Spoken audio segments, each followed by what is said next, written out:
Deixa eu começar a gravar aqui. A primeira vez aqui, estreando no nosso webinar, a honrosa presença do nosso Gabriel Pedrosa, que é engenheiro de dados na Power of Data e monitor de engenharia de dados aqui na Pod Academy. Já já ele começará um projeto aqui, tocar um projeto na Pod Academy com vocês. E o Gabriel está mandando super bem lá na Power of Data, né, Gabriel? Parabéns, inclusive. Estou Bom muito dia, feliz. Bom dia, muito feliz de você estar aqui hoje com a gente. E assim, o Gabriel vai dar esse webinar hoje, e no final a gente vai contar, na verdade eu vou até contar hoje, né? Para quem é aluno Pod Academy, hoje vai estrear na plataforma uma aula completa sobre Airflow para os alunos da formação. Então, a gente está complementando o curso ainda, trazendo ainda, enriquecendo ainda mais o curso, com uma aula que o próprio Gabriel deu, e a gente escolheu o webinar, o tema de hoje do webinar, justamente para trazer a importância do assunto para vocês na área. Inclusive, Gabriel, eu já vou te cumprimentar, mas até dizendo um fato curioso. Uma pessoa essa semana me procurou dizendo que queria, já é aluno nosso da formação em ciências, e falou para mim assim, eu queria muito entrar para engenharia, consigo? Falei, claro que sim. Ele falou, mas só tem um detalhe, aquilo que eu vou precisar trabalhar que eu vou precisar mexer no trabalho, tem no curso de vocês, que eu vou trabalhar com Airflow. Ele falou, com a Apache Airflow, eu falei, olha, eu vou te dar um spoiler do que vai ter aqui na plataforma domingo. Então, assim, é muito legal a gente ter, tá sempre assim, foi uma provocação até sua. Ah lá, o Daniel, ah lá. Eu nem dou nome aos bois, hein, Dani?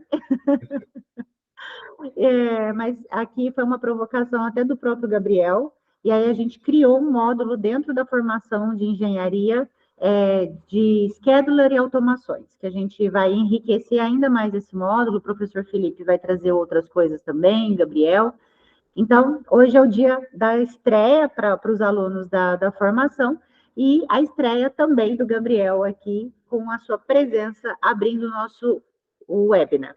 Gabriel, bom dia, seja bem-vindo. Eu vou deixar a sala com você. Bom dia, Tana, mais uma vez, né? Bom dia, pessoal. Bom, antes de começar aqui, de fato, a apresentação, eu vou resumir um pouco da minha história. Né? Então, comecei a estudar ali para a área de dados em cerca de 2022. Né? Então, comecei em setembro, em agosto, e aí eu conheci o perfil do Brunão e da Tampa no Instagram, comecei a acompanhar eles, consumir o conteúdo deles quase que diariamente, né? E sou da primeira turma da Pod Academy, da turma Diamante. Então, aprendi bastante ali com o pessoal, criei network muito interessante, tanto com os professores, quanto com os próprios alunos.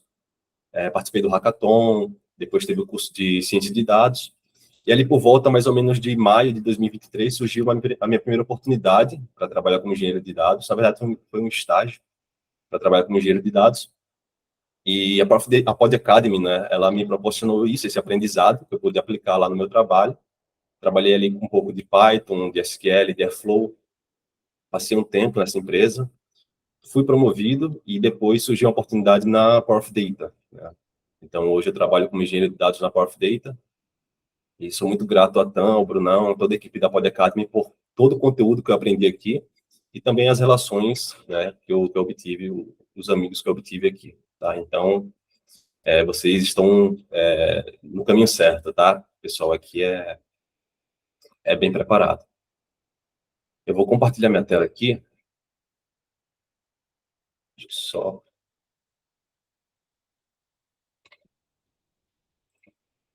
compartilhar a tela.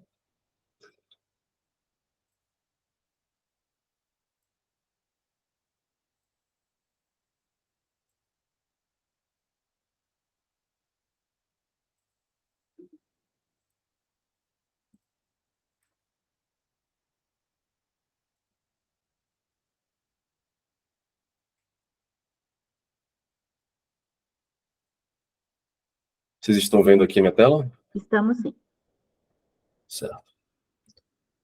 Bom, pessoal, hoje a gente vai falar sobre a Apache Flow. Então, qual que é a ideia da live de hoje?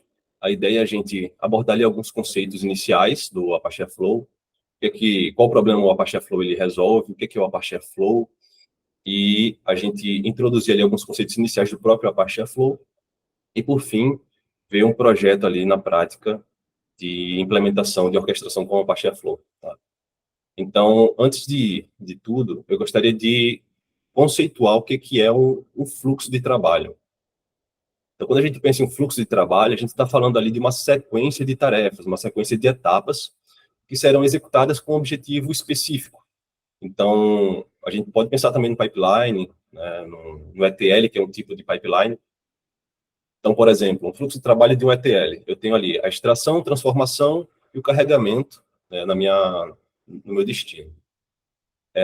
Então, eu tenho uma sequência de etapas que tem um objetivo específico, tá? E aí, quando a gente pensa nisso, né, no fluxo de trabalho, a gente precisa ter um programa, um software que ele seja responsável pelo agendamento e execução do meu fluxo. Porque o meu fluxo ele não pode ficar dependente de mim, estar sempre ali no computador e iniciar a execução.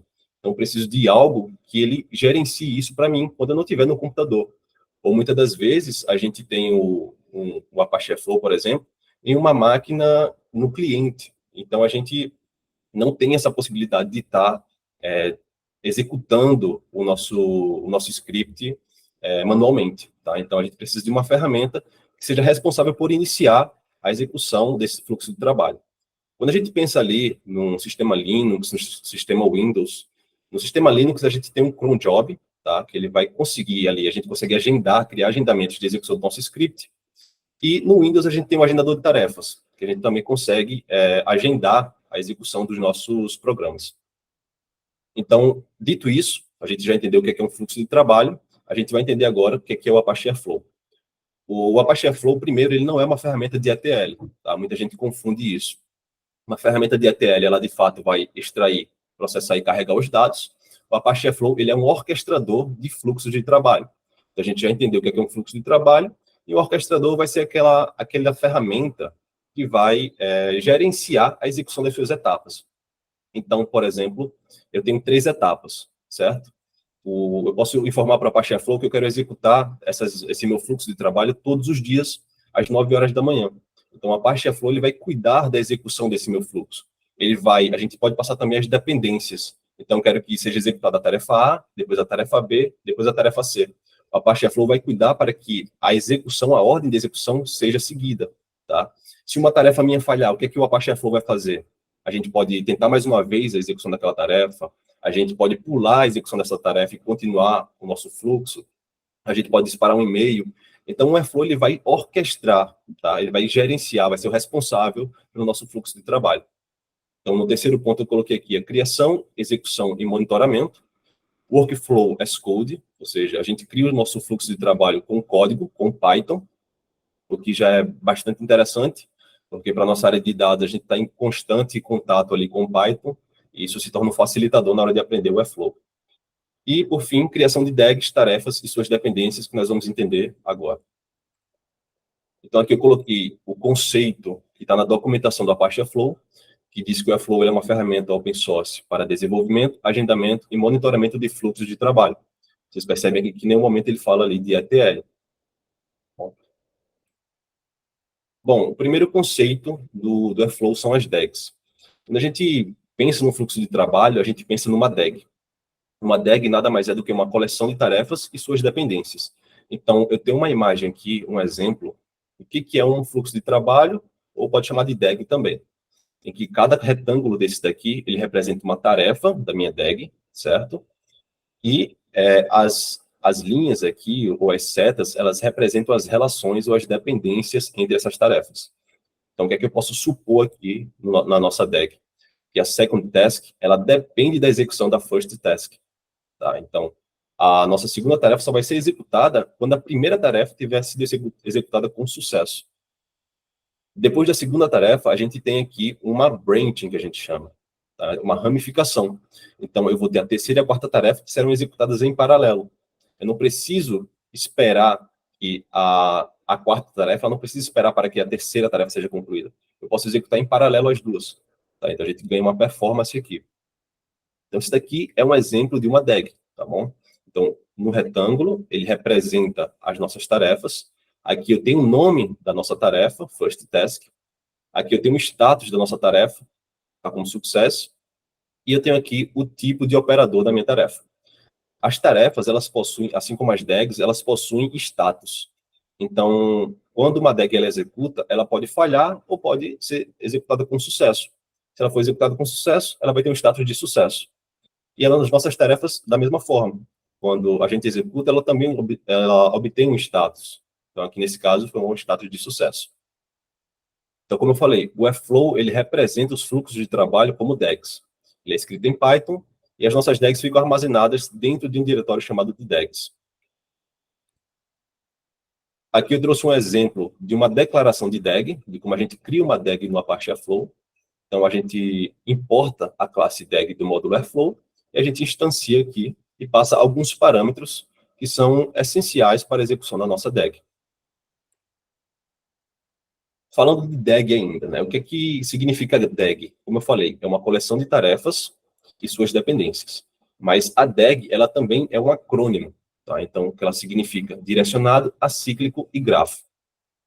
O que significa o grafo? O grafo quer dizer que a gente possui os nossos nós e as nossas linhas, que são as nossas dependências. Tá? As nossas tarefas são representadas por nós. Acíclico. Acíclico quer dizer que as nossas dependências, elas não retornam para um ponto anterior. Então, a primeira imagem, ela traz um exemplo clássico do que é uma DAG.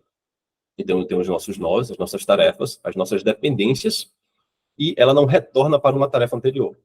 Na imagem abaixo, tem um exemplo do que não é uma DAG. Nesse caso, ao invés de ser acíclico, é um caso de ser cíclico, em que eu tenho a minha tarefa 1, depois de executada, ela vai para a tarefa 2, e da tarefa 2 ela retorna para a tarefa 1. Nesse caso aqui, a gente vai cair num loop. Né? Então, uma DAG ela não pode ser cíclica. E direcionado, porque a nossa DAG ela possui um direcionamento, ela possui uma ordem de execução. Como vocês podem ver aqui, a seta ela indica qual que é o fluxo da nossa DAG, né? Qual que é a direção da nossa DAG. Operadores. Bom, os operadores, eles nada mais são do que classes em Python. Tá? Eles definem como é que uma tarefa ela é executada. Eles vão fornecer uma abstração sobre a execução das tarefas. Então, eu tenho 3 tipos de operadores. Eu tenho um operador de ação, um operador de sensor e um operador de transferência. O operador de ação, ele vai, de fato, executar uma ação na minha DAG. Tá? Então, por exemplo, se eu tenho a minha DAG e eu quero trabalhar com um bash, tá? Com o arquivo shell script, eu vou utilizar um operador bash operator. Ele é uma classe que vai abstrair de eu ter que programar, né, aquela conexão do meu código com o meu script shell script. Tá? Da mesma forma, eu tenho um operador do tipo Python. Então, o operador ele vai dizer ali qual a tecnologia que a gente vai trabalhar. Se eu quisesse, por exemplo, interagir com um banco de dados Postgres, o Airflow ele tem um Postgres Operator. Então, ao invés de eu ter que criar o código de conexão com o banco de dados, eu consigo abstrair toda essa conexão. Tá? Os operadores de sensor.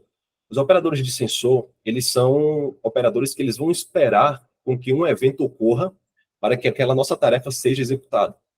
Então, por exemplo, um file sensor, ele pode ficar verificando uma pasta, e aí, quando chega um novo arquivo, ele executa aquela tarefa. O HTTP Sensor, ele pode ficar verificando se um site, por exemplo, ele está de pé. Tá? Isso daqui é muito utilizado quando a gente vai fazer, por exemplo, uma requisição numa API. Geralmente a gente faz a requisição na API direto, né? Mas pode ser que o site esteja indisponível e aí a gente não consiga executar a nossa DAG. Os operadores de transferência são basicamente operadores de transferir dados de um local para o outro. Tá? Então, a gente tem alguns exemplos de transferir dados de um MySQL para um S3, de um S3 para um sistema de arquivos local. Quando a gente for para a prática, pessoal, isso daqui vai ficar mais claro, tá bom? Então, aqui eu tenho um exemplo de uma declaração de DAG, juntamente com a declaração dos meus operadores. Então, nas linhas 5, 6 e 7, eu tenho a importação das classes com as quais eu quero trabalhar. Então, eu tenho um operador do tipo dummy. O operador do tipo dummy, ele não faz nada na nossa DAG. Ele simplesmente vai ter um nó na nossa DAG, tá? Só que ele não vai fazer nada. Geralmente, ele é um operador ali, uma tarefa de marcação. Então, por exemplo, geralmente eu costumo colocar ele no início e no final da minha DAG, para indicar quando é que ela começa, quando é que ela termina. Eu tenho um segundo operador que é do tipo bash, então eu vou executar um comando shell script, e um terceiro operador do tipo Python. Nesse caso, eu vou trabalhar com uma função Python. Então, se a gente for agora para as linhas 21, 20, 25, 30 e 35, a gente vai ver aqui a instanciação desses operadores. Então, na linha 21, eu tenho o meu first task, que é um objeto do dummy operator, da minha classe dummy operator, tá? Ele possui um ID aqui, que é o ID da minha task. O segundo operador que eu instanciei aqui, ele foi um operador do tipo bash operator. Então, eu consigo passar o task ID e, além disso, eu consigo passar o comando bash que eu quero executar. Nesse caso, eu imprimi um echo hello world pod academy. Eu tenho mais um operador que vai ser do tipo bash, que vai executar um PWD no meu terminal. Tá? Ele vai printar ali qual que é o terminal com que eu estou trabalhando. E o último operador, né, a última tarefa aqui que eu criei, ela vai chamar, ela tem um parâmetro chamado de Python callable, que ela vai chamar uma função Python. Nesse caso, está na linha 10 aqui, que é a função greetings. Que nada mais vai retornar do que um hello também para o nosso log, tá bom? Bom, agora as tasks. As tasks, elas são tarefas, elas são elementos de execução das nossas DAGs. Ela é a instância de um operador. Então, para quem já estudou sobre orientação a objetos, a gente sabe que nós temos classes e objetos. A classe, ela vai ser um operator, e as nossas tarefas serão um objeto. E, através das tarefas, a gente consegue atribuir as dependências entre as nossas tarefas, né? A gente consegue criar as dependências ali do nosso fluxo de trabalho, tá? Então, na primeira imagem, eu criei aqui as dependências entre as tarefas, e na segunda imagem eu tenho a representação visual do nosso fluxo de trabalho. Vocês podem ver que é tão simples quanto a gente colocar o operador de relação maior que. Isso vai indicar que a próxima, né, nesse caso, a próxima tarefa será a second task. Bom, a gente vai falar um pouco sobre a arquitetura do Apache Flow também. O Apache Flow ele possui alguns componentes principais. Tá? Então, nós temos o Web Server, que é uma interface web que permite você interagir com o Airflow pelo navegador. Então, para trabalhar com o Apache Flow, a gente não precisa utilizar o terminal. A gente pode utilizar o terminal, mas não é mandatório. A gente pode trabalhar com ele através do web server, tá? Que facilita muito a nossa vida. A gente tem um scheduler que vai ser o responsável por agendar, por iniciar a execução das nossas tarefas. Então, se eu tenho um fluxo de trabalho que eu quero executar ele toda segunda-feira às 9 horas da manhã, o scheduler é quem vai ser o responsável por iniciar a execução desse fluxo de trabalho. Eu tenho um metadata database. Ele vai armazenar algumas configurações, alguns logs, né, das nossas DAGs, alguns metadados. O executor ele vai definir como é que as nossas tarefas serão executadas. Então, nós podemos executar de duas maneiras. Nós podemos executar localmente, através de alguns executores, como o debug, o local e o sequential. Tá? O sequential ele vai executar de maneira sequencial o nosso fluxo de trabalho, e o local, ele permite com que a gente execute em paralelo as nossas tarefas, ou remoto, a gente pode também utilizar o Celery e o Kubernetes para executar no cluster de computadores, tá bom? E os workers, que são as máquinas, né, serão as máquinas que de fato irão executar as nossas tarefas. Então aqui eu tenho um exemplo do web server, tá? Então vocês podem ver que ele é bem simples de trabalhar. A gente vai botar a mão na massa, vocês vão ver que ele é bem simples de entender, de trabalhar com ele. Aqui ainda do web server eu tenho uma página de uma DAG, tá bom? Agora eu vou falar sobre o Airflow na AWS. Como é que a gente trabalha com Airflow na AWS, né? Que é a nuvem principal ali com que os engenheiros de dados trabalham. A gente tem duas maneiras de trabalhar com Airflow na AWS. A primeira maneira é a gente instalar o Airflow em uma máquina EC2. Então, nesse caso, a gente vai ter que configurar, né, o Airflow na nossa máquina. Nesse caso, o preço vai sair mais em conta, porém a gente vai ter esse trabalho de configurar manualmente o Airflow. E a gente tem também um software que a AWS provê, disponibiliza para a gente, que é o MWAA, que ele é o Airflow já pré-configurado para você trabalhar. Então, você não precisa configurar ele, só que o preço dele é mais caro. Tá? Então, já ouvi muita gente falando que não compensa utilizar esse software, esse serviço, porque ele é muito caro. Então, sai mais em conta você configurar o Airflow na sua máquina EC2. Inclusive, no nosso curso de Apache Airflow, a gente vai ter uma aula ali configurando o Airflow numa máquina EC2. E agora, certificações. Existem duas certificações para o Apache Airflow. Nós temos a Fundamentals e a DAG Authoring, né? Essas certificações, elas não são oficiais da Apache, elas são feitas por uma empresa chamada Astronomer, que hoje em dia é a empresa que mais impulsiona o desenvolvimento do Apache Airflow, tá?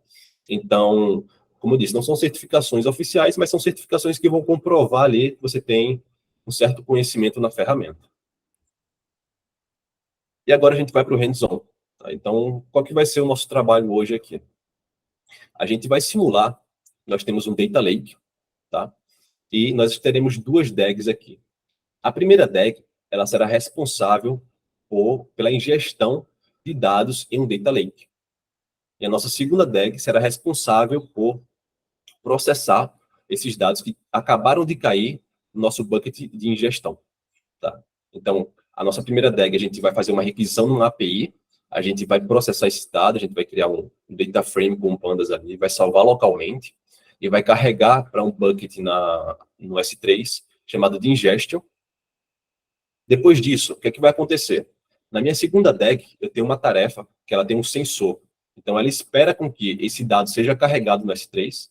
Depois que o dado é carregado no S3, ele inicia a execução da minha segunda DAG. Tá? Então, a gente tem aqui uma DAG que vai ser reativa, a gente vai trabalhar com um sensor. Então, assim que for carregado o dado no S3, ele vai iniciar minha segunda DAG, que vai subir um cluster na AWS, vai processar um script PySpark que eu tenho na AWS e vai salvar em outra camada do S3. Né? Nesse caso, a gente pode pensar aqui como a camada bronze, a camada raw. Tá? E os dados na ingestion estariam na camada transiente, na camada de ingestão. Bom, então, vamos lá.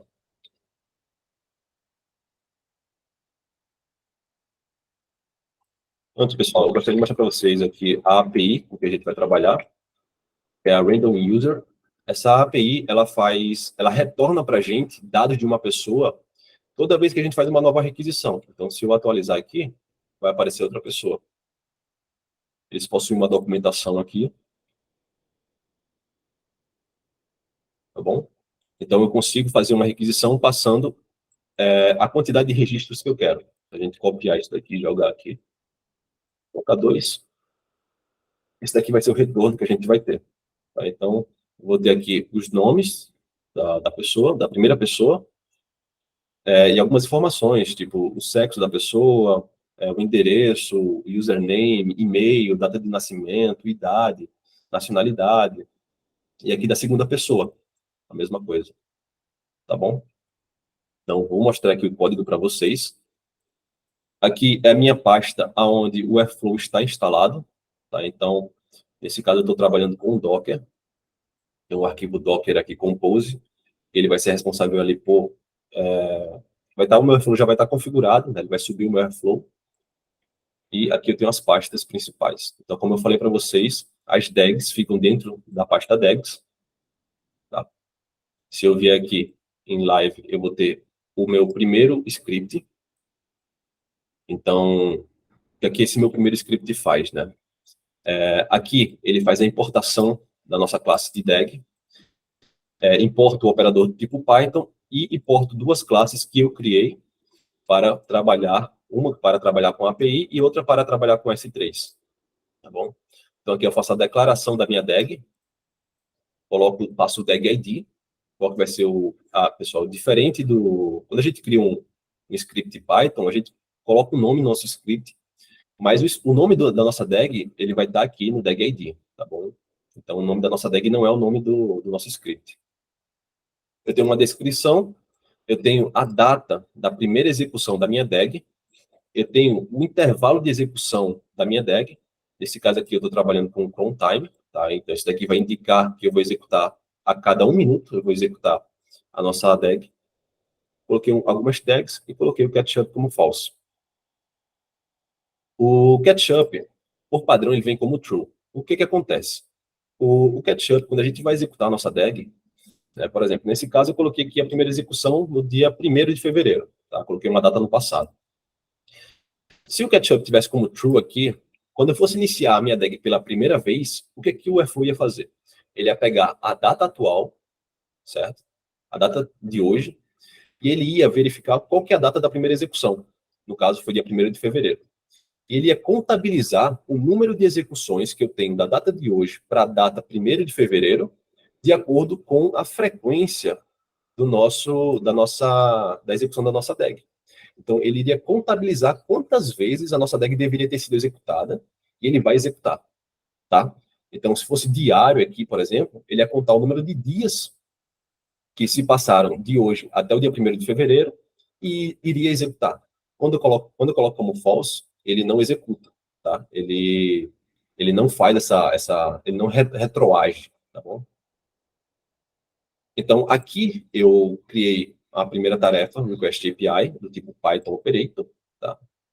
Aqui temos o Task ID, e aqui temos o Python Callable, que vai ser a minha função que eu quero executar. E a minha segunda tarefa vai ser um upload file S3, do tipo Python Operator também, e eu tenho a minha função aqui, upload file. Aqui eu tenho a dependência, né, qual que vai ser a ordem de execução da minha DAG. Tá? Agora a gente vai dar uma olhada aqui nas classes que eu criei. Tá? Então, para esse caso, eu tenho um random user. Então, na classe random user, o que é que eu faço aqui? Tá? Deixa eu começar aqui pelo init. Tá? Então, eu tenho a URL, que vai ser da API, eu tenho o número de registros de usuários que eu quero pegar, que é 500. Tá? Agora, eu tenho o meu método aqui principal. O que é que a gente vai fazer? A gente vai fazer uma requisição na API e vamos pegar a resposta dessa requisição. Então, se eu vier aqui no get, eu tenho aqui response, requests.get, faço a requisição, a resposta salvo em response e eu retorno o meu response. Depois disso, eu vou verificar o status code da minha resposta. Então, eu passo aqui o response.statuscode, vai ser o status, né, da nossa resposta. Se for como 200, nesse caso eu coloquei como 200, ele vai retornar true. Se não for 200, ele vai retornar um exception. O 200 aqui, ele informa que é uma requisição bem sucedida. Tá? Então, quer dizer que a gente fez a requisição, ele retornou para a gente, então tudo ok, tudo certo. Depois disso, eu tenho um check response data. Então, vou verificar se a resposta da minha API ela veio vazia ou não. Se ela veio vazia, eu vou levantar uma exceção. Tá? Então, o retorno da requisição veio vazio. Se ele for diferente de vazio, eu vou retornar como true. Depois, eu vou criar um data frame. Então, vou passar aqui a resposta para o meu método createDataFrame. Tá? Vou criar um data frame. Então, eu tenho aqui as colunas, eu tenho aqui a lista, e para cada usuário eu vou pegar algumas informações. Então, eu vou pegar o primeiro nome, o último nome, o gênero, o e-mail. Aqui é username, na verdade. O username, aqui é a data de nascimento, telefone e nacionalidade. Depois disso, eu vou dar um append, né, na lista users list. Vou dar um append com essas informações e vou criar um data frame, tá bom? E depois eu vou retornar esse data frame. E por fim, a gente vai salvar esse data frame localmente. Então, eu vou salvar esse data frame dentro do meu container Docker, no diretório /tmp, certo? Aqui eu criei uma string que vai salvar, ela vai armazenar a data e hora atual. Isso vai ser útil para a gente poder rastrear de quando foi feita essa requisição, de quando que esses dados são referentes, tá? Então, aqui eu crio uma variável chamada filename, que vai ser a concatenação do meu diretório com o meu datetime now. Eu dou um print no filename e eu salvo localmente, tá? E por fim aqui eu tenho o XCOM push. O que é o XCOM push? O XCOM push, ele nada mais é do que as nossas tarefas, elas são isoladas entre si, tá? Então uma tarefa ela não se comunica com a outra, tá? Então a maneira que existe da gente se comunicar entre as tarefas, voltar aqui para a nossa DAG, a maneira de a gente se comunicar entre as tarefas é através de uma coisa chamada de comunicação cruzada ou XCOM. Então, no XCOM, eu consigo enviar dados e consigo receber esses dados. Então, aqui, nesse caso, eu estou utilizando o XCOM Push. O XCOM Push, ele vai enviar os dados. Então, para enviar os dados, eu preciso de uma chave, seja uma chave para indicar, né, qual que é o dado que eu quero enviar, o dado que eu quero pegar, e o valor dessa chave. No caso, é o file name, que é esse file name aqui, tá bom? E eu utilizei aqui o objeto do tipo TI. O que é o TI? De onde é que ele vem? Bom, quando a gente executa uma tarefa, existem metadados, existem parâmetros dessa tarefa, certo? Por exemplo, qual que foi a data de execução? Quando foi que executou essa tarefa? Qual que é o nome dessa tarefa? Existem diversos metadados que estão rodando ali por detrás do Airflow. Então, através do TI, né, desse task instance, eu consigo utilizar o método XCOMPUS para poder trafegar as mensagens entre as tarefas, tá bom? E lembrando aqui que essa comunicação cruzada, pessoal, ela não é para você utilizar, por exemplo, um data frame. Você não vai enviar um data frame de uma tarefa para outra. Ela é utilizada para você enviar pequenas quantidades de dados. Geralmente são metadados que a gente trafega. Tá bom? O Airflow ele não foi feito para trabalhar com para você, não, ele não é um ETL, né? Você não vai ficar trabalhando com os dados aqui, você só vai gerenciar. Então, ele não vai. Se você for passar um data frame aqui, dependendo do valor, do tamanho, ele vai dar problema, tá bom? Então, a gente tem esse método aqui, run, que é o meu método principal, que vai executar toda essa minha classe, tá? Que é o que eu chamo aqui, beleza? Eu tenho uma segunda tarefa, que vai fazer o upload desse arquivo para o S3. Então, tem aqui uma parte da S3, S3 Operations. Eu criei aqui uma classe para a gente trabalhar com S3. Tá? Então, o que é que faz essa minha classe? Ela tem um método getConfig. O que é que o getConfig faz? Quando a gente trabalha numa empresa, geralmente a gente faz as alterações do nosso código local e a gente sobe para um repositório esse nosso código. Se a gente colocar informações de secret key, por exemplo, de access key, secret key da AWS, isso se torna uma falha, porque você vai estar expondo, né, dados sensíveis da sua empresa para um repositório do Git. Então, uma alternativa que eu utilizei aqui é utilizar a biblioteca config parser. Então, eu tenho aqui dentro do config, eu tenho aws.cfg, em que ele é um arquivo que está armazenado localmente, tá? E através do config parser eu consigo fazer um parser desse arquivo para poder pegar as variáveis com as quais eu preciso trabalhar sem precisar expor esses dados no meu código, tá? Então, eu pego as chaves que eu preciso para trabalhar com a AWS, para fazer a requisição da AWS. Eu tenho um método chamado de AWS Client, que ele vai criar, ele vai retornar um objeto, o client, né, do Boto3, que é a biblioteca que permite com que eu faça a comunicação do meu código com os serviços da AWS, nesse caso o S3, tá? Eu passo aqui as chaves. E eu tenho um método de upload file. E o que é que a gente faz aqui? Então, eu tenho um bucket name, que é o nosso bucket de ingestion, tá bom? E eu tenho o meu local file. Então, vocês lembram que aqui a gente fez o XCOM push do file name, do nome do arquivo. E aqui eu estou fazendo o XCOM pull. Então, eu estou pegando essa variável de file name, tá? Por que que eu estou pegando aqui? Porque eu preciso para poder fazer o upload no S3. Eu preciso do nome do arquivo. E como a gente está fazendo, como a gente faz o datetime now, se a gente fizer uma requisição agora, ele vai ter um nome. Se eu fizer daqui a 2 minutos, ele vai ter outro nome.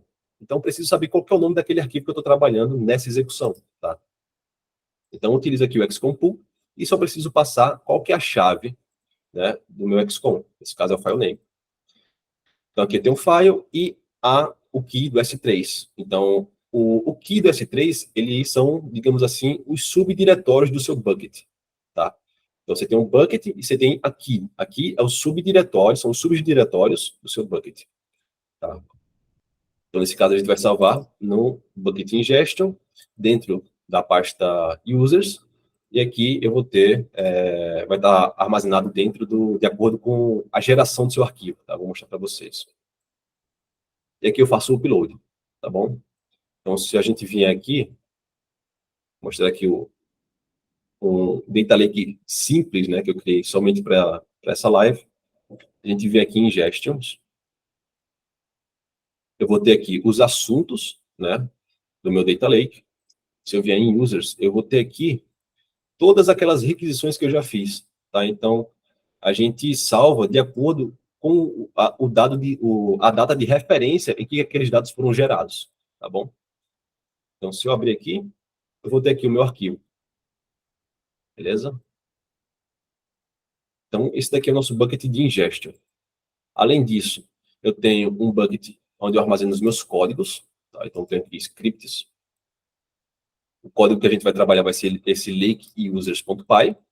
Ele é um código que eu crio uma seção no PySpark e eu crio ali um data frame e salvo particionado na nossa camada de bronze, na nossa camada de raw. Então, eu tenho aqui no lake, 001 lake. Por enquanto, ele não tem a pasta de users, mas depois que a gente executar a nossa DAG, vai ser criada a pasta de users aqui, particionado pela referência de quando aquele dado foi gerado, tá bom? Então, pessoal, essa é a nossa primeira DAG. E agora eu vou ter a segunda DAG aqui. Então, a segunda DAG, como eu falei para vocês, eu vou pular toda essa etapa aqui, porque ela é semelhante à outra DAG. Então, a primeira tarefa aqui, ela é uma wait DAG. Ele é um sensor. Então, o que é que ele faz? Ele fica esperando que aquela nossa DAG de ingestão, ela seja concluída. Dentro dessa DAG de ingestão, tem essa tarefa aqui de upload file S3. Então, ele espera que essa tarefa seja concluída. Depois que ela for concluída, ele executa a nossa tarefa de run cluster. Tá bom? Então, eu criei aqui também uma classe para trabalhar com o EMR. Aqui eu tenho também um getConfig da mesma maneira que o S3. Então, eu vou descer aqui para o nosso método principal para explicar para vocês. Tá aqui. Que é o run cluster. Então, o que é que a gente vai fazer? A gente vai iniciar um cluster no EMR, na AWS. A gente vai adicionar um step job para esse cluster. Tá? Então, eu vou adicionar ali um script que eu quero executar. Depois, eu vou ficar fazendo uma verificação no status desse step job. Então, eu tenho aqui, enquanto ele tiver como pend ou como running, ele vai ficar fazendo essa verificação.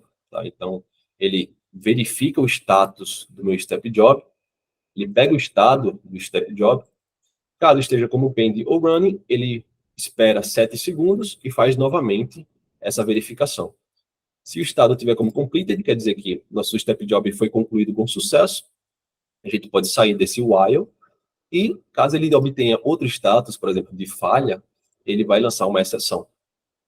E, por fim, depois que for concluído o nosso step job, ele vai terminar o nosso cluster. Tá bom? Então, esse daqui é o nosso trabalho de hoje. Tá? Eu vou agora para o Airflow, vou mostrar para vocês aqui o Web Server. Então, como eu falei para vocês, eu estou trabalhando com o Airflow aqui no Docker. Quando eu subo, ele fica na porta 8080 no meu localhost. E aqui, quando a gente sobe o Airflow, por padrão, ele carrega ali algumas DAGs que são exemplos. Tá? Então, são cerca de 53 DAGs exemplos, somente para você conhecer mais, né? Interagir mais com o Airflow. Aqui eu posso vir e filtrar pelas tags. Então, tem aqui as tags Pod Academy. Tá? Então, ele vai trazer para a gente as DAGs que tem as tags de Pod Academy. Então, o que esse web server, essa página está dizendo para a gente? Tá? Então, aqui eu tenho todas as nossas DAGs. Tá? Então, nesse caso, são duas, somente que possuem Pod Academy. Ele vai mostrar para a gente as DAGs que estão ativas, as DAGs que estão pausadas, que são duas, são essas duas. Ele vai mostrar o status de running. Quando tiver uma DAG executando, ele vai obter o status de running e as DAGs que falharam. Aqui eu consigo pesquisar por DAGs, tá? E aqui ele tem um auto refresh. Então, quando a gente executa, ele fica atualizando a execução para a gente, tá? Aqui em cima tem algumas opções de menu que a gente pode trabalhar também. Por exemplo, em admin tem as variáveis, tem as conexões, tem os providers, os XCons. Tá? A gente vai ver um pouco mais para frente isso. Aqui ele tem um horário. Por padrão, o Airflow ele utiliza o horário do UTC. que fica 3 horas à frente do nosso horário aqui do Brasil. Tá? E aqui embaixo eu tenho as nossas DEGs. Então, aqui eu tenho 2 DEGs, certo? Esse botão aqui, ele serve para a gente ou deixar a nossa DEG pausada, ou deixar a nossa DEG em execução. Tá? Aqui eu tenho quem que é o responsável pela nossa DEG, nesse caso é o Airflow. Aqui eu tenho as execuções passadas, as execuções anteriores, e os status dessas execuções. Então, como eu falei para vocês, as DEGs possuem status. Tá? Então, por exemplo, quando a gente iniciar a execução dessa DEG, primeiro, ele vai para uma fila, então ele vai ter o status de fila. Depois, ele vai para o status de running, tá? Quer dizer que está sendo executado. E depois, ele pode obter o status de sucesso ou o status de falha. Tá bom? Então, aqui eu tenho 53 execuções dessa DEG que foram com sucesso e 19 execuções dessa DEG que foram com falha. Aqui eu tenho qual que é a periodicidade com a qual eu quero executar a minha DEG. Nesse caso, eu estou executando a cada 1 minuto, tá bom? A última vez que executou a nossa DEG, a próxima vez que vai executar, e aqui ele traz os status das tasks recentes, tá bom? Aqui eu consigo iniciar a nossa DEG, então, quando a gente clica nesse botão aqui, para ele despausar a nossa DEG, o que vai acontecer? Ele vai verificar a frequência, a periodicidade de execução, tá? Então, como é a cada minuto, ele vai executar depois de 1 minuto, tá? Nesse caso está manual, né? Mas se eu não quiser esperar 1 minuto para executar a minha DEG, eu posso vir aqui e executar manualmente a minha DEG, tá? Então, às vezes, a nossa DEG, ela, por exemplo, está agendada para executar toda segunda-feira de 9 horas da manhã. Só que eu não quero executar segunda-feira às 9 horas da manhã, eu quero fazer um teste agora. Então, posso vir simplesmente aqui e executar manualmente, tá bom? E a gente pode clicar aqui na DEG e vamos abrir aqui o painel da DEG. Bom, então aqui a gente tem o nome da nossa DEG, nós temos informação se ela está pausada ou não. Aqui temos a descrição, a frequência, a periodicidade de execução da nossa DEG, o próximo horário que ela vai executar. E aqui nós temos algumas visões da nossa DEG. Tá? Então tem aqui a visão grid, que é a primeira. A visão grid ela é bem interessante porque ela mostra para a gente execuções anteriores da nossa DEG. Tá? Então, eu tenho aqui, eu posso filtrar aqui a quantidade de execuções que eu quero ver. Nesse caso, ele está mostrando 25. A gente pode ver aqui que as últimas foram todas com sucesso. Eu consigo ver, inclusive, aqui qual que foi a data que foi executado, qual que foi o horário que foi executado. Eu posso ver o tempo de duração da minha DEG. Então, por exemplo, se eu colocar o mouse aqui em cima, ele vai mostrar que o status da minha DEG está como sucesso. Ele vai mostrar a data de intervalo, a duração, que foi de 5 segundos, e o tipo de execução da nossa DEG, que foi por agendamento. Tá? Se eu clicar aqui para executar a nossa DEG, em vez de estar como tipo agendamento, ele vai estar como manual. Tá bom? Então, essa é a diferença. Manual, a gente mesmo inicia a execução, e agendado, o Airflow trata de executar a nossa DEG. Aqui eu consigo ver a duração também das tarefas. Então, eu tenho 2 tarefas para essa DEG. Eu consigo ver o tempo de duração dessas tarefas. Tá bom? Então, 1 segundo, aqui 1 segundo. Beleza? Então, aqui eu tenho os detalhes. Então, eu tenho aqui o número total de DEGs que estão sendo exibidas, número total de sucessos, de falhas, quando foi a primeira execução, última execução, qual que foi o tempo máximo de duração de uma DEG, a média, a mínima, número total de tarefas, de operadores. A gente tem diversas informações aqui sobre as nossas DEGs. Isso traz para a gente um controle muito grande, né, de monitoramento muito grande. Eu tenho a segunda visão, que é a visão de grafo, como eu falei para vocês. A DEG é um grafo, então tem aqui a visão de um grafo. Tá? Nesse caso, eu só tenho 2 tarefas, então ele só vai mostrar esses 2 retângulos aqui.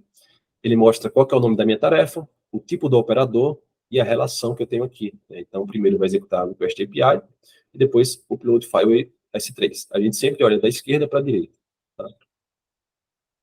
O Gantt. O Gantt, ele vai mostrar para a gente o tempo de execução de cada tarefa, tá? De uma maneira mais detalhada. E aqui nós temos o código. Nós temos outras visualizações também. Aqui é o grafo, né, como eu mostrei para vocês. O calendário vai mostrar as datas em que a nossa DEG executou. Task duration, a duração de cada tarefa com o passar do tempo. Tá? Então, a gente tem aqui, com o passar do tempo, eu tenho a duração de cada tarefa. task tries, o número de tentativas de cada tarefa com o passar do tempo, land times, Gantt, details, o código e o log. Então, vocês podem ver aqui que o Airflow é bastante completo nessa questão de monitoramento das nossas DEGs, tá bom? Bom, pessoal, eu acho que a gente pode já iniciar aqui a execução. Então, a gente pode vir aqui. Vamos despausar as duas.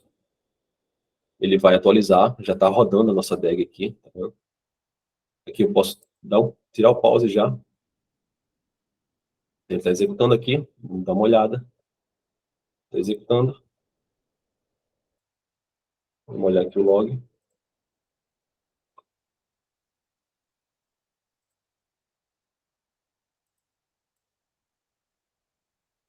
Deixa eu atualizar aqui.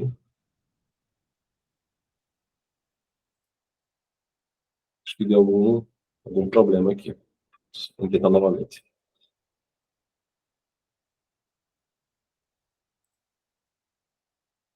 Agora foi. Então, a gente pode vir aqui, vir em logs. Ele terminou a execução da nossa DEG. Ele demorou um pouco mais do que o normal. Demorou 42 segundos. Aqui nós temos a informação de log daquela tarefa. Tá? Então, eu tenho aqui, por exemplo, file name, que a gente printou. Então, nesse caso, o nosso arquivo ele vai ter esse nome daqui. Tá? E ali, aqui eu poderia colocar outras informações de log, né? Caso eu queira ter um controle maior. E aqui o upload, nosso arquivo. Então, ele informa aqui, ó, o arquivo foi enviado com sucesso para o bucket, tá? Então, através dos logs, a gente consegue aqui ter um monitoramento melhor da execução das nossas DEGs, tá? Se vier aqui, agora, eu posso terminar esse pessoal aqui, tá? Deixa eu terminar, a gente pode vir aqui e marcar como falha, pode vir aqui e marcar como falha. Então, importa esse daqui. Então, ele verificou que a nossa primeira DEG foi concluída com sucesso, tá? Que é a primeira tarefa, o wait DEG, concluída com sucesso, e aí ele iniciou a nossa DEG. Então, ele foi para a segunda tarefa de Run Cluster.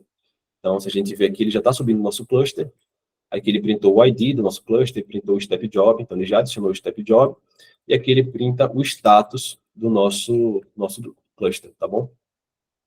Se a gente vier aqui, no EMR,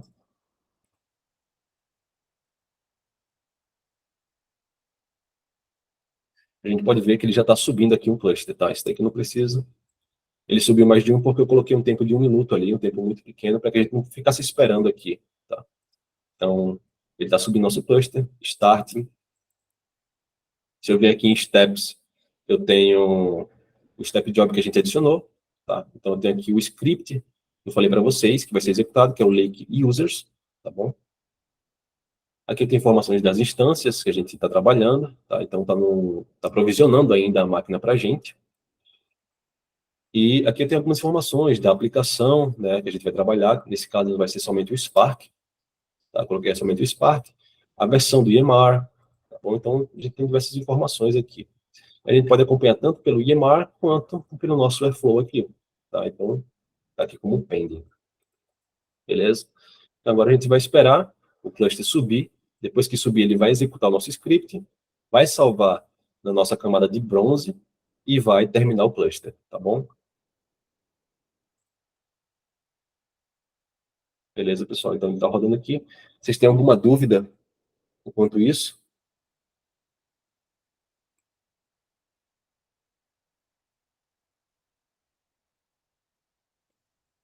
Deixa só eu olhar aqui o chat.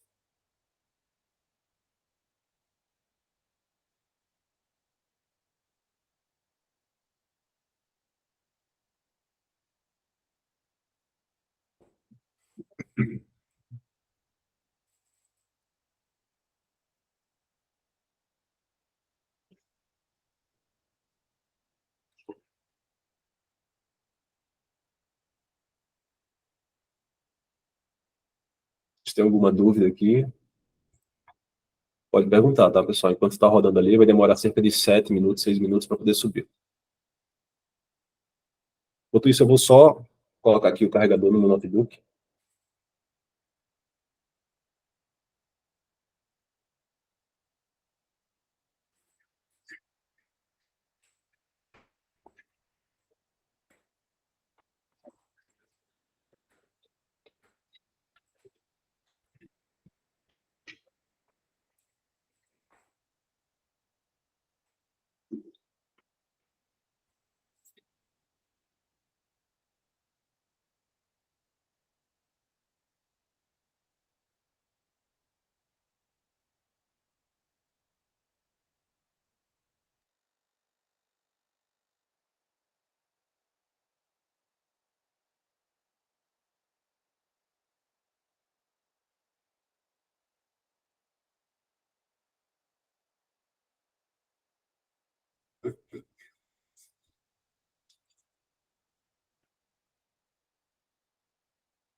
Poderia só dar um resumo do que seria um ETL. Bom, o ETL nada mais é do que um fluxo de trabalho, tá? Então, a gente tem aqui, ele é nada mais do que um fluxo de trabalho, por exemplo. Ele tem as minhas tarefas aqui, tá? Então, ele seria um fluxo de trabalho que tem as tarefas, tá? Tem as minhas tarefas, em que cada tarefa, geralmente são 3 tarefas, né? Então, o ETL é o acrônimo para essas tarefas, que é uma tarefa de extração, uma tarefa de processamento e uma tarefa de carregamento numa base destino, tá? Então, eu extraio os dados de uma fonte, como, por exemplo, nesse caso, a gente extraiu de uma API, a gente fez a requisição da API. Essa seria a minha tarefa de extração. Processamento seria a gente criar ali o data frame e salvar localmente esse data frame. E o L seria de a gente carregar esses dados para um data lake, para um banco de dados, tá bom? O ETL nada mais é do que um tipo de fluxo de trabalho, um tipo de pipeline.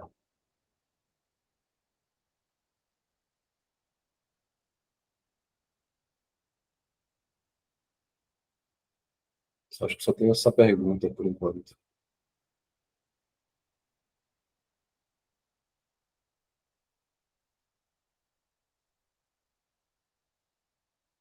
Como você trata no config AWS o ponto do token? Ou para essa conexão não é necessário o token? Então, posso mostrar aqui para vocês.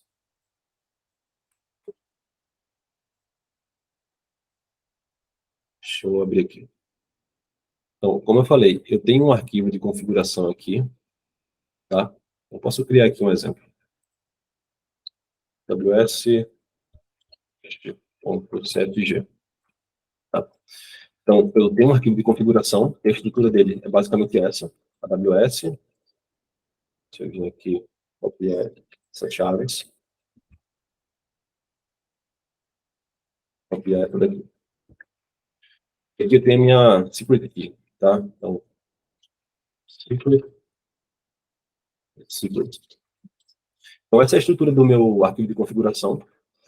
E o que é que eu faço aqui? Eu leio esse arquivo e eu pego, né, essas duas variáveis aqui, tá bom? Então, ao invés de deixar o meu secret key, o meu access key dentro do código do Airflow, eu deixo em um arquivo separado para quando eu fizer, por exemplo, um commit para um repositório, ele não fique exposto, tá bom? Mas a gente também pode trabalhar com essa questão de, de token, né, para acessar a AWS, através das variáveis.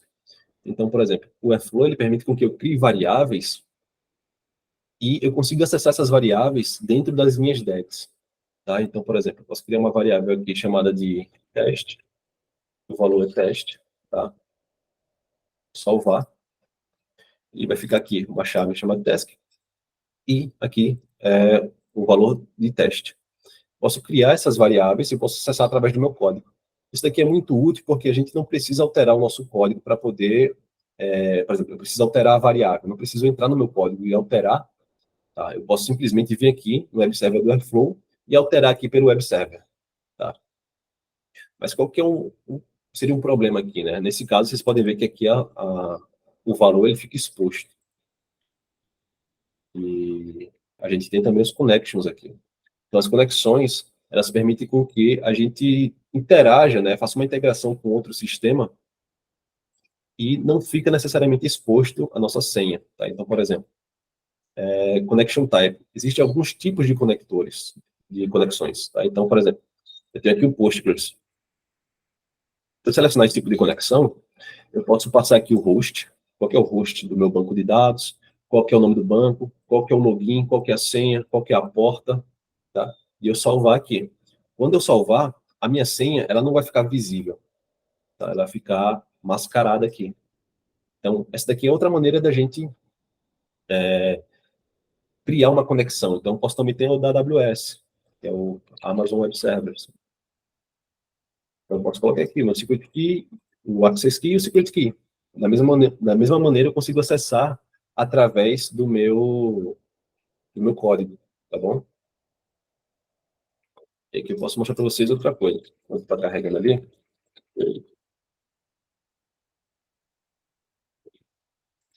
Quando a gente, como eu falei para vocês, né, os operadores, eles são classes ali, que eles vão abstrair da gente criar a conexão de fato com outro sistema, tá?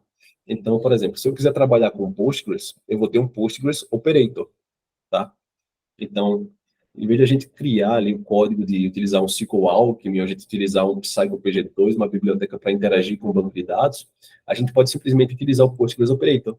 Ele dá para a gente uma abstração muito grande, por exemplo, a gente só precisar passar o SQL e passar o ID da conexão com o banco, por exemplo, aqui, ó. Esse caso aqui. Ele está utilizando o Postgres Operator, certo? Ele está chamando aqui qual que é o ID de conexão. O ID de conexão seria esse ID aqui, tá? Postgres. Então, por exemplo, posso colocar aqui o localhost, Postgres, 5432, beleza? Posso salvar aqui como Postgres com ID. Salvar, salvei. Então, está aqui a nossa conexão com o Postgres. E lá, na minha DAG, eu posso simplesmente criar uma tarefa, né, do tipo Postgres Operator, passando qual que é o ID de conexão, qual que é o SQL que eu quero realizar. Tão simples quanto isso. Tá? Então, o Airflow, como ele é open source, ele tem uma comunidade muito grande. E essa comunidade, ela mesma desenvolve operadores novos. Então, se você quiser trabalhar com DBT, você vai ter um operador. Se você quiser trabalhar com AWS, com Azure, com GCP, com Docker, dá até para criar containers, né? Com o Airflow, a gente consegue interagir. Tá? Então, o sistema que você precisar trabalhar, você pode, já vai ter um operador pronto para você utilizar. Tá? Só você vir na documentação e ler. Ou você mesmo pode criar um operador para você. Tá bom? Acho que eu respondi a questão do token aí. Beleza, pessoal, terminou aqui. A gente pode vir aqui no log. Essa foi a execução, certo? Foi agora de 2h50. Como eu falei para vocês, o Airflow, por padrão, ele utiliza o horário de UTC, então ele está 3 horas à frente, tá? Então aqui, ele ficou verificando o status do nosso cluster, tá? Depois ele alterou para running, ou seja, nesse momento aqui ele estava executando, de fato, a nossa step job, beleza? E ele informa aqui, execução do step job finalizou, estado completed. E depois disso, ele terminou o nosso cluster. Então, vamos verificar aqui se ele de fato terminou. Ó, terminou. Levou um tempo de 8 minutos. Deixa eu ver aqui em steps completed, tá? Deixa eu ver se ele atualizou aqui a saída do nosso script. Ainda não atualizou. O EMR ele demora um certo tempo para poder disponibilizar essa saída daqui. O std out. O std out é a saída da execução ali do nosso script, tá? Mas se eu vier aqui no S3, por exemplo, no nosso lake 00 lake, foi criada a pasta users e foi particionado pela data de geração do nosso dado. Beleza, pessoal? Então, para a nossa live de hoje é isso. A gente passou ali pelos conceitos introdutórios de fluxo de trabalho, qual problema o Airflow resolve, qual que quais são os conceitos iniciais do Airflow. Então, a gente tem as DAGs, tem os operadores, tem as tarefas, como executar o Airflow no AWS, as certificações, e vimos também um exemplo prático aqui de projeto do Airflow, tá bom? Então, pessoal, se vocês tiverem alguma dúvida, vocês podem perguntar, tá bom?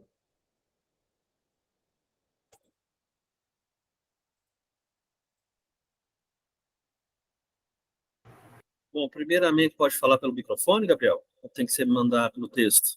Pode ficar à vontade. Bom, primeiramente, parabéns aí pela aula, né? Eu não sou aluno da Pod Academy, estou aqui namorando vocês tem algumas semanas, né? Uhum. E o próximo passo é me tornar aluno. Mas, como eu não conheço ainda muito bem do mundo de dados, eu poderia utilizar o Airflow, por exemplo, para ficar monitorando importação de dados, ou isso seria realmente uma tarefa para ferramentas de ETL, tipo um Pentaho da vida? Então, o Airflow, como a gente trabalha com Airflow em Python, tudo que você consegue fazer em Python, você consegue orquestrar ele pelo Airflow. Então, assim, a gente pode fazer, por exemplo, um backup, né? Você tem uma tarefa de backup para ser realizada todos os dias. Você pode orquestrar ele com o Airflow, entendeu? Você pode fazer um envio de e-mail massificado orquestrando ele pelo Airflow. Tudo que você faz com Python, você consegue orquestrar ele pelo Airflow, entendeu? Então, você consegue sim fazer essa questão das importações. Perfeito, obrigado. Imagina.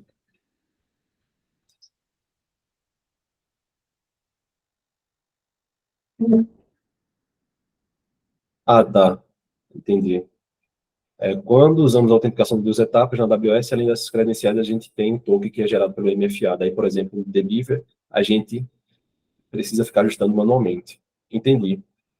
Nesse caso, a gente já pegou, trabalhou recentemente com um cliente que ele utiliza o Airflow para fazer a ingestão ali no nosso Data Lake. E o que que acontece, né? Existe um serviço da AWS que ele permite com que você faça, por exemplo, você faz a primeira requisição na AWS, tá? Então, esse serviço ele vai retornar para você credenciais que são temporárias, tá? E através dessas credenciais temporárias, do Access Key e do Secret Key, você consegue interagir com a AWS, entendeu?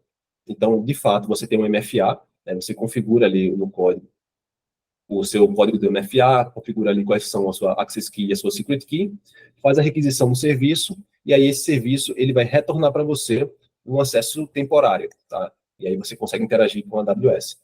Eu não estou lembrando agora qual é o serviço, tá? Mas eu posso dar uma pesquisada e mandar para você, tá, Murilo? Mas de fato você consegue sim fazer trabalhar com a AWS mesmo tendo o MFA, tá bom?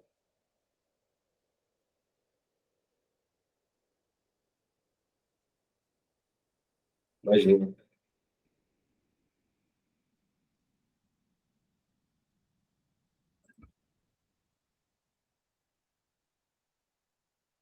Bom, pessoal, mais alguém tem alguma dúvida? Se vocês quiserem falar comigo depois, podem me procurar, tá no grupo da Pod Academy, podem me procurar no Discord, o Flávio, né? Então tem gente aqui que é de fora, pode me procurar também no LinkedIn, tá? Meu LinkedIn é Gabriel Pedrosa. Vocês podem me procurar lá para a gente conversar, bater um papo. Tá? Tanto a respeito da Pod Academy quanto a respeito de engenharia de dados, tá? Vocês podem ficar à vontade aí para a gente bater um papo. Sim, o curso vai sair, né? O curso eu já gravei, um curso bem interessante da parte Airflow. A gente passa ali pelos conceitos e a gente aprofunda mais na criação das DAGs, tá? Então a gente tem diversos exemplos ali de DAG, de tarefas. A gente tem um projeto prático de ETL, inclusive ali a gente faz uma requisição na API e carrega para um banco de dados. A gente tem também o processamento, né, com EMR, a gente tem como configurar o Airflow numa máquina EC2 da AWS. Então, é um curso bem interessante, tá, pessoal?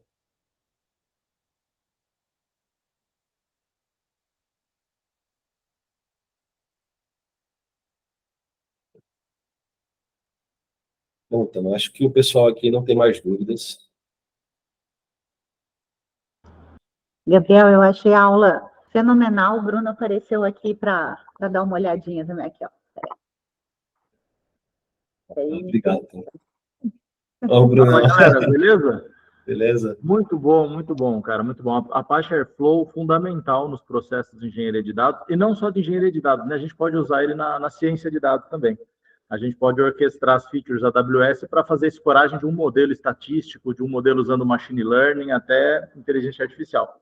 Então, a gente pode orquestrar pipelines como um todo, né? Então, sensacional essa visão sobre a ferramenta, é muito útil mesmo, muito útil. Então, quem não está aí com a gente na Pod Academy, vale muito a pena. Vai ter toda essa bagagem, né, na ciência de dados, na engenharia de dados, na análise de dados e principalmente, eu sei que nós todos aqui somos apaixonados por por técnica, né? Somos apaixonados por ciência, por engenharia de dados, por fazer esse processo todo acontecer, mas uma coisa que a gente é muito apegado na Pod Academy é te ensinar o idioma do negócio para conectar com tudo isso, que é muito importante. Quais problemas que você vai resolver? Porque quando você resolver esse problema, por exemplo, eu fiz um ETL. Para que eu fiz um ETL? Utilizei o Pentaho. Por que eu utilizei o Pentaho? Utilizei a AWS. Por que eu utilizei a AWS? Porque eu vou aumentar o faturamento de uma empresa, que seja minha, que seja alguma que eu trabalhe. E isso vai fazer você ser promovido na sua carreira, e isso vai fazer você ter mais faturamento, seja na pessoa física quanto na pessoa jurídica. Então, a gente traz muito essa visão de negócio também, conectando, por exemplo, aqui com essa aula maravilhosa aí de Airflow. Só alegria. Valeu, gente. Valeu, pessoal. Obrigado. Gabriel, obrigado pela aula. Show de bola. Muito bom. Obrigado. Tchau, tchau, Valeu, pessoal. gente.